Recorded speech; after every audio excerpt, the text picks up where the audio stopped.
We'll start with Dorothy here on the right. Hi, Kyrie. Right down here. Dorothy Gentry. I'm Messenger Media from Dallas, Texas. Kyrie, share with us what you're feeling right now, just your thoughts mentally. How do you get yourself geared up for game two? Just grateful for the experience to get through game one. Just a lot of emotions going into it, and just waiting for the opportunity to get out there and compete. Going against a great Celtics team. So we just had to get this one out the way, and we didn't perform the way we would have wanted to tonight. It starts with me just being able to get out there and get us settled.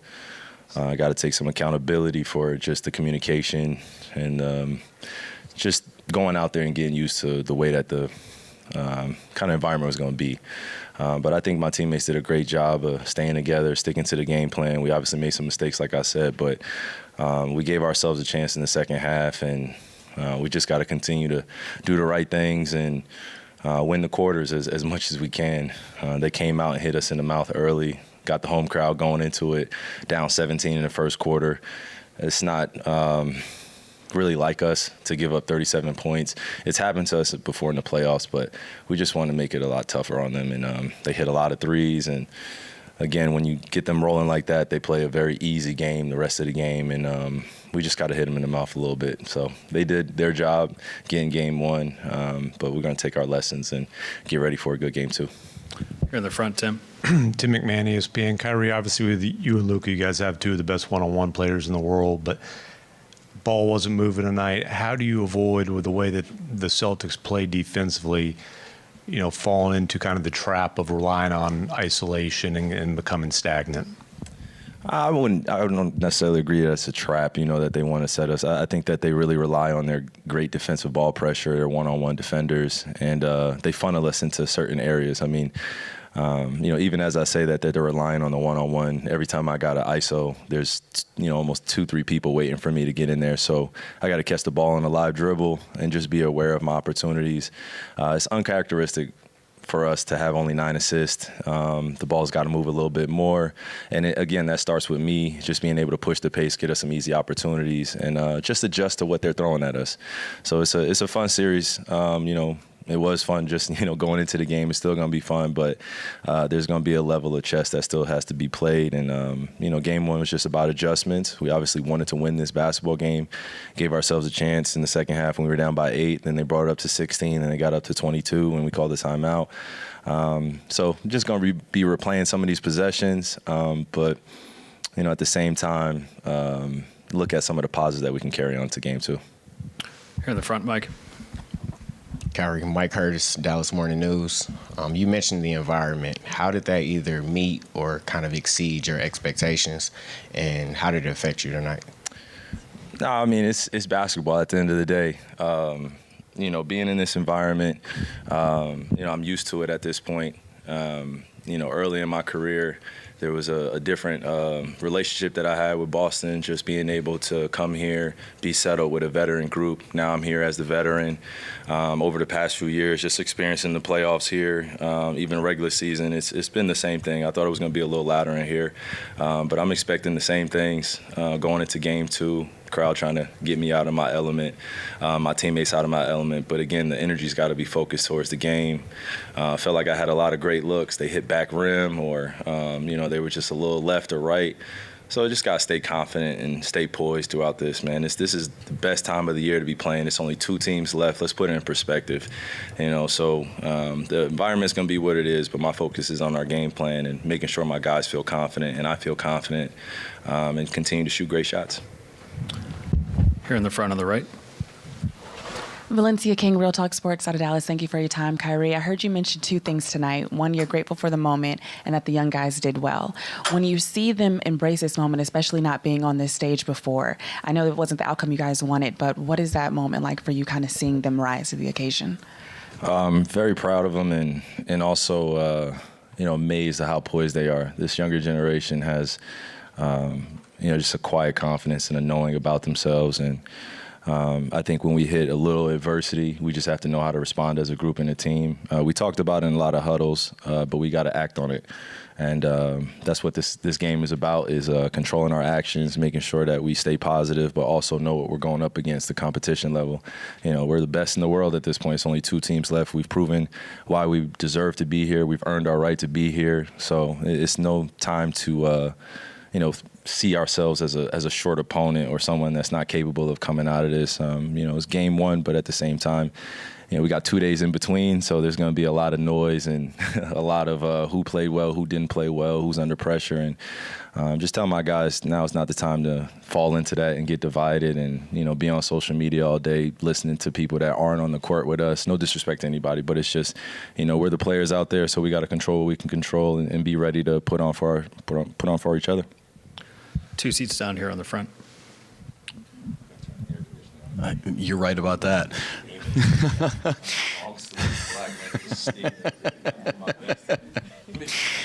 I'm dying right there with you.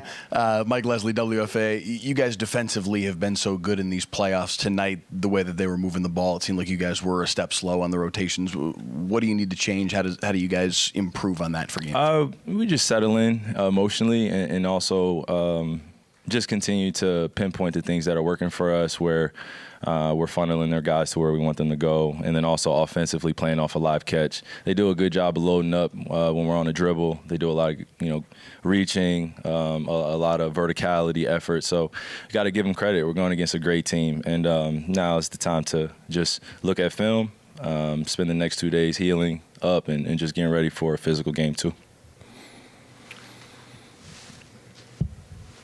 Dwayne Price, Mavs.com. Kyrie, you guys outscored them in the third quarter and the fourth quarter.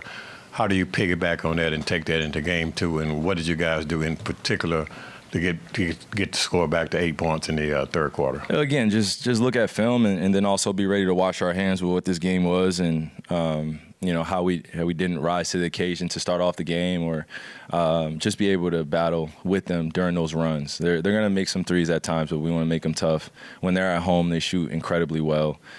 So we knew what we were getting ourselves into, but until we experience it, then we wouldn't know. So this is the first time this group is experiencing the finals. We don't want to use that as an excuse. We want to use that as an strength. We want to use that energy that we have of just going into it and playing our game to our advantage, and then we'll see how the chess pieces fall in. Over here on the left, Robert. Right here, sir. Robert Littell, BSO. Obviously, during the playoffs, you've lost game 1 before. You've come back very, very strong. You yourself have been part of the greatest NBA Finals comeback of all time. I sense a lot of calmness and peace with you up on the stage here. How do you spread that message to your teammates that it's just game 1, we've been through this before, and as a leader, kind of get them in the right frame of mind for game 2? Yeah, it's not the first time I've lost in Boston, so I don't want to continue to make it a habit. But they've had the few games over me, and they have our number, and it's just not our number. I don't want to say our number, but over the past few years, the teams that I've been on, they've had my number a little bit. And you got to give credit to a good team. They've been good over the past 3-4 years. So we want to show them respect, but at the same time, we want to bring our best game. We have to play 4 of our greatest games in order to win this series, in order to win the finals. It's not about, holding our heads over one game if we don't play well. It's the first of 4. We obviously know that, but we just have to play 4 complete games, 4 of our best games, and then we'll see where we stand after that. But in the meantime, we got to look ourselves in the mirror, and it starts with me as one of the leaders on the team. How can I be better? How can I be more poised in this environment? It's not the booing. It's not the missed shots. It's more or less just our attitude and how we approach possession by possession. Our identity has been made on the defensive end. We've proven that.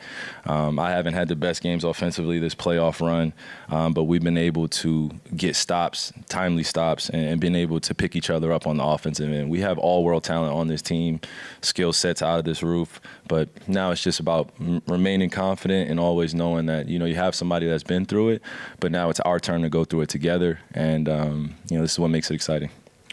Last question here on the right. Tim Cato, The Athletic. Kyrie. Go ahead. I'm sorry. Nah, you're good. So similar question to the one you just answered, but when you guys went down 0-1, twice already in this postseason run, do you remember what the next day felt like? And clearly why that it worked in both of those series? I mean, yeah, it's hard to compare just because you're going against different players, different series. But I will say that, the next day was pretty cool, because to see us still join together in practice, still go through our day-to-day routines and rituals, and just hold each other up and hold each other accountable, but in a very healthy way. And we're very honest about what we can continue to do better, and then we're very honest about how we can coach one another to be better.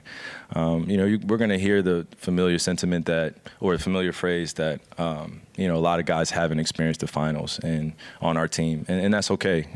Experience is the best teacher, and once you get game one out of the way or game two out of the way, you start feeling better about the series. But when you lose game one, there is a level of disappointment. We're human. I've always said that. We're going to feel the natural emotions.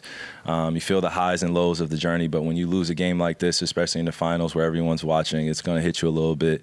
But again, like I said, now is the time to not get on social media and not pay attention to what you guys are saying, no disrespect, but we got to go out there and just focus on what we can control. And I just know how the next 2 days are going to go, man. It's going to be very loud. It's going to be very chaotic at times. People are going to have words to say about how we can be better or how we're going to win or lose the series. But again, it's about us focusing on what we can control in that locker room. And we have great leaders in that locker room. So it's not just me who has the experience that I'm going to be leaning on. I'm going to be leaning on everybody to help me out too, as I help them. Thank you, Kyrie.